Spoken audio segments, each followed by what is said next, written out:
धरना प्रदर्शन के दौरान अधिवक्ताओं पर दर्ज मुकदमा वापस बार ने सरकार को दिया धन्यवाद। खबर गोंडा जिले से है, जहां शुक्रवार को बार एसोसिएशन गोंडा के पदाधिकारी कक्ष में अध्यक्ष राम बुझारत द्विवेदी तथा बार एसोसिएशन गोंडा के महामंत्री संजय कुमार सिंह ने संयुक्त प्रेस कर कहा कि अधिवक्ताओं पर दर्ज मुकदमा वापस लिए जाने पर अधिवक्ता समाज खुश है और सरकार के प्रति धन्यवाद ज्ञापित किया है। अधिवक्ताओं के खिलाफ झूठा व फर्जी मुकदमा राज्य बनाम रमेश चौबे और राजू आदि के अभियोग वापसी के संबंध में तत्समय के पदाधिकारियों द्वारा शासन प्रशासन से मिलकर वापसी के संबंध में प्रत्यावेदन दिया गया था, जिस पर बराबर समय समय पर पदाधिकारियों द्वारा अपने स्तर से मुकदमा वापसी के लिए संघर्ष किया जाता रहा, जिसके परिणाम स्वरूप वर्तमान अध्यक्ष राम बुझारत द्विवेदी तथा महामंत्री संजय कुमार सिंह द्वारा माह फरवरी 2025 से बराबर जिला स्तर से लेकर शासन स्तर तक पैरवी की गई, जिसके परिणाम स्वरूप SC/ST एक्ट थाना कोतवाली नगर जनपद गोंडा राज्य बनाम रमेश चौबे और राजू आदि के अभियोग शासन द्वारा वापस लेते हुए अग्रिम कार्रवाई के लिए संबंधित को निर्देशित किया गया।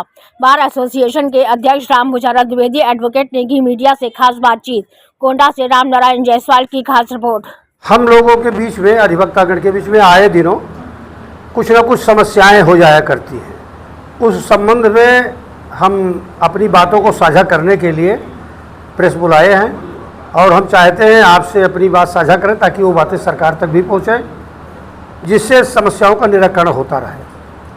क्या ऐसी परिस्थिति आ गई कि वकील हड़ताल पे थे और पुलिस ग्राम न्यायालय को लेकर हड़ताल के दौरान झड़प हुई और अधिवक्ता के खिलाफ मुकदमा लिखा गया, तो इसमें क्या इस प्रकरण सामने आया? वास्तव में हम लोगों का शांतिपूर्ण रिजोल्यूशन था।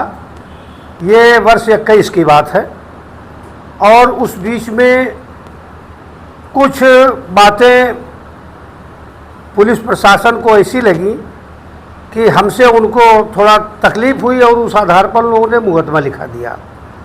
वो मुकदमा काफ़ी दिनों तक संचालित था, चार्जशीट आई, ट्रायल में हो गया, लेकिन हम लोगों का प्रयास जारी था। इस संबंध में हमारे पूर्व पदाधिकारीगण माननीय मुख्यमंत्री महोदय से भी मिले थे, श्री मधुसूदन त्रिपाठी जी से, जो बार काउंसिल के मेंबर हैं। तो उनसे बात किया गया तो वो एक उनके बहुत करीबी थे, उनके पास हम लोगों को ले गए और जब हम वहाँ पहुँचे तो पूरी बात उन्होंने सुना गोरखपुर में ही, और उन्होंने कहा इस संबंध में हम जानकारी करेंगे। वो बराबर प्रयास करते रहे और इधर ये हमारे जो मधुसूदन त्रिपाठी जी हैं, ये बीच बीच में हमसे बात किया करते थे। तो बराबर जब बात आती थी तो मैं कह देता था अभी हमारे मुकदमे कोई रिजल्ट नहीं आया। फिलहाल विगत 3 दिन पूर्व उन्होंने एक पत्रांक नंबर सी गवर्नमेंट की तरफ से हो गई है, अभी न्यायिक प्रक्रिया में विचाराधीन है। उसकी तारीख पेशी 31 मई लगी हुई है, तो 31 मई में अन्य प्रक्रिया पूरी की जाएगी।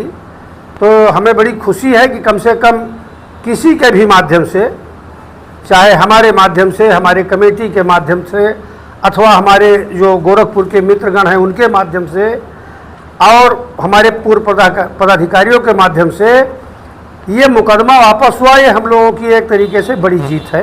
एक सरकार बनाम राजू चौबे व कई अन्य के खिलाफ लिखा गया था। राजू चौबे हमारे बगल में बैठे हुए, हमारे मंत्री जी इधर बैठे हुए हैं।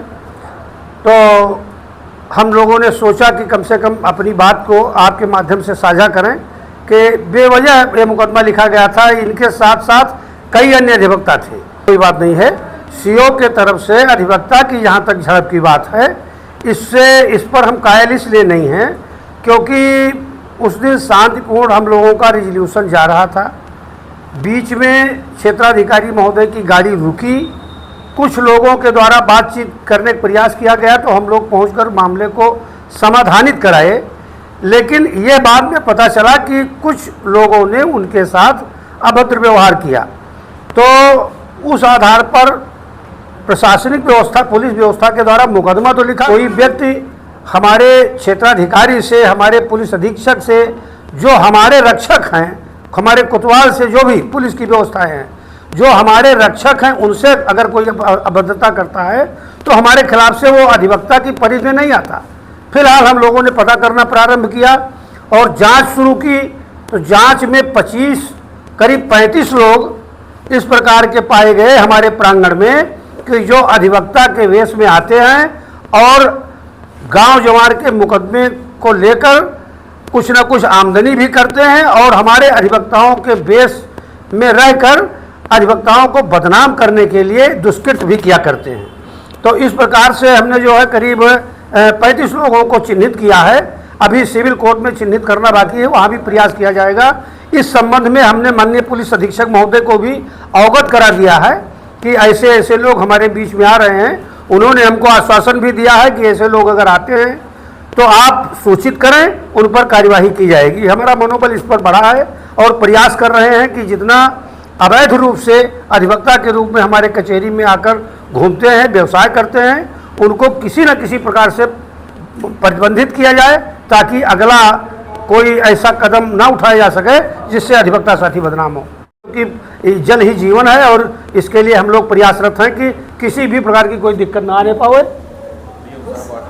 और डीएम साहब ने हमको अभी एक वाटर कूलर दिया है, उसका इंस्ट्रूमेंट हम उम्मीद है कि आज हमने फाउंडेशन उसका बनवा लिया है।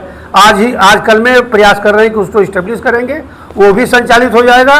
पेयजल की समस्या को दूर करने का हम लोग सतत प्रयास कर रहे हैं और मेरी उम्मीद है कि 2 दिन के अंदर किसी भी क्षेत्र में कचहरी के दोनों कचहरी प्रांगण के किसी भी क्षेत्र में पेयजल व्यवस्था की कमी नहीं होगी। आप इस समय अध्यक्ष हैं, अधिवक्ताओं के हित में कोई नई योजना चलाना चाहते हैं? जी, वास्तव में हम लोगों ने अभी 3 दिन पहले मीटिंग किया है अपने बार एसोसिएशन के विकास के लिए। हम प्रयासरत हैं। हमने एक योजना और लॉन्च करने का प्रयास किया, लोगों से अपने कैबिनेट के लोगों से हमने बातों को साझा किया कि अब हम लोग कम से कम एक व्यवस्था ये लगावें कि आए दिनों स्थिति ये आ जाती है कभी कभी कि बुजुर्ग अधिवक्ता जो होते हैं उनकी मृत्यु हो जाती है तो जांच करनी पड़ती है कि ये हमारे मेंबर थे अथवा नहीं थे।